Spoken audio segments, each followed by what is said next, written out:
They called it Relay Station Kessorum 9, which is a mouthful, so I called it the 9 and left it at that.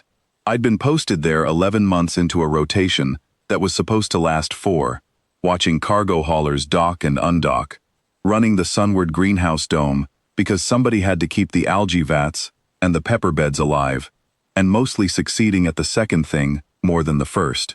My name is Corvin Ash. I was quartermaster. That's a fancy word for the man who fixes what breaks and grows what feeds. And on a relay station, a long way from anywhere, both jobs matter more than rank ever does. The dome is what I remember first, because it's where the trouble started and where it finished. Real light in there. Not the flat blue ship glow that filled the rest of the 9, but actual daylight, filtered gold through 3 layers of polymer, because we'd parked ourselves close enough to Kessorum's star that on a clean orbit, you could stand there and squint at Earth-bright noon for 6 hours running. I grew peppers in that light, ghost peppers, specifically, because my station partner liked them roasted, and I liked the burn, and because some clerk at the agricultural co-op back home had decided 40 seed packets was a reasonable joke to play on a man headed out for a year alone.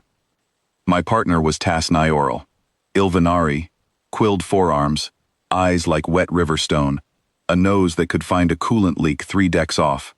She ran comms and life support, and complained about my cooking, roughly in that order of priority.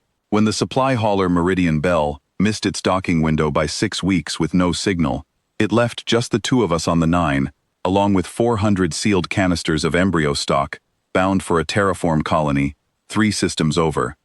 Cargo, we were only supposed to babysit.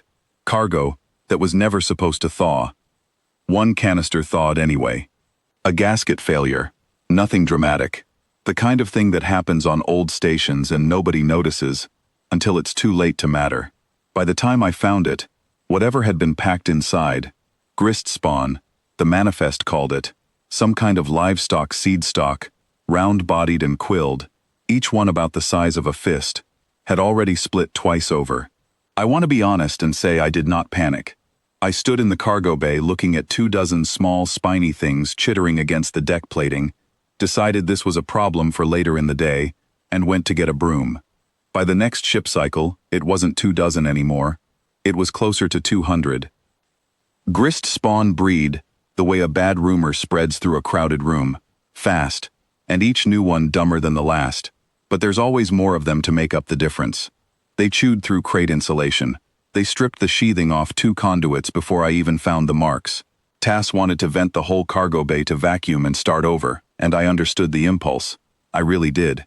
But the 9's hull had a stress rating that didn't love being asked twice, and rescue, real or theoretical, was still 4 months out at best.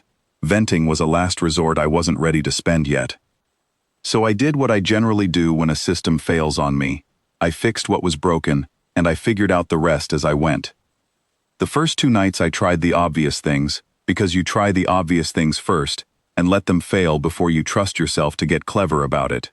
I rigged motion-triggered shock plates across the main duct junctions, and the grist spawn learned to route around them inside a day. I sealed the ration stores to starve them out, and they simply turned on each other, which solved nothing, and left me with fewer, hungrier problems instead of more manageable ones.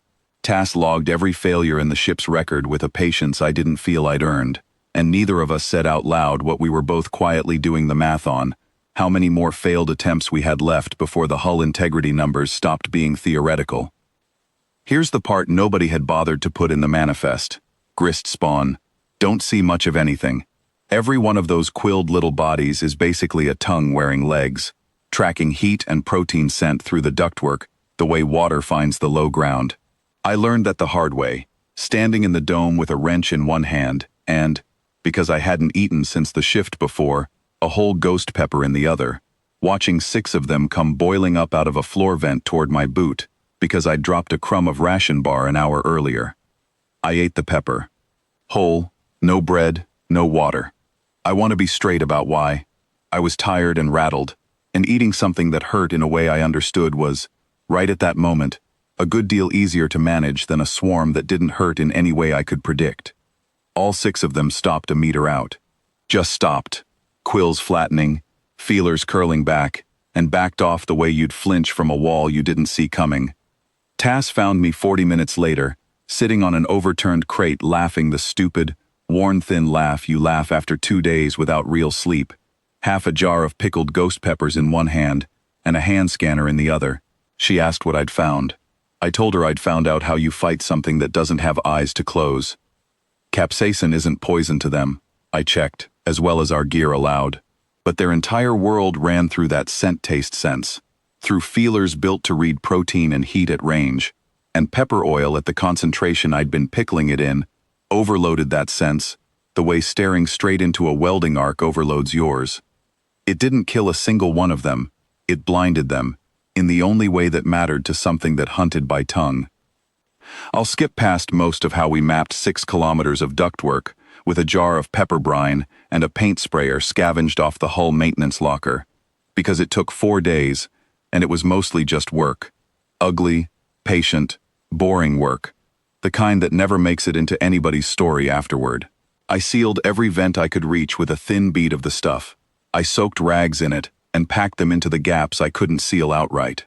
I built a wall of scent they couldn't cross, 1 meter at a time, slow, because that's how you build something meant to actually hold. Tass helped where an Ilvanari nose could stand to be near it, which by the 2nd day wasn't very far at all. She said the smell alone made her eyes water clean through her rebreather mask, and mine ran the whole time too, so I couldn't argue.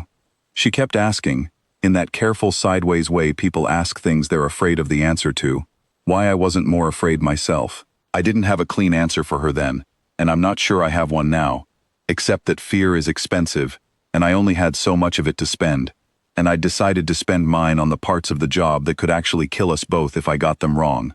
The hull seals, the pressure curves, the numbers on the readout that didn't forgive mistakes. The grist spawn, once I understood them, were just a chore that happened to have teeth. By the 5th day the swarm, what remained of it, 60 or 70 of the smarter or luckier ones, had backed itself into the aft cargo bay, boxed in by a corridor they wouldn't cross, and a hull door they couldn't chew through fast enough to matter. I stood at the hatch with the last of the brine loaded into a fire extinguisher I'd rigged for the purpose, and Tass stood behind me at the manual vent override, and between the two of us we finished it in about 11 minutes. Not glorious, not clean, just finished. Afterward we sat together in the dome, under that real gold light, and Tass asked me, seriously this time, no sideways angle to it, what I'd have done if the peppers hadn't worked. Found something else that would, I told her. There's always something in the room that'll do the job. You just have to be looking at it, instead of at the thing that's trying to eat you. She didn't answer right away. She just reached up, picked a ripe pepper off the vine, and, carefully, the way you'd handle a live wire, bit into it. Her eyes streamed almost immediately. She kept chewing anyway, and didn't stop until it was gone.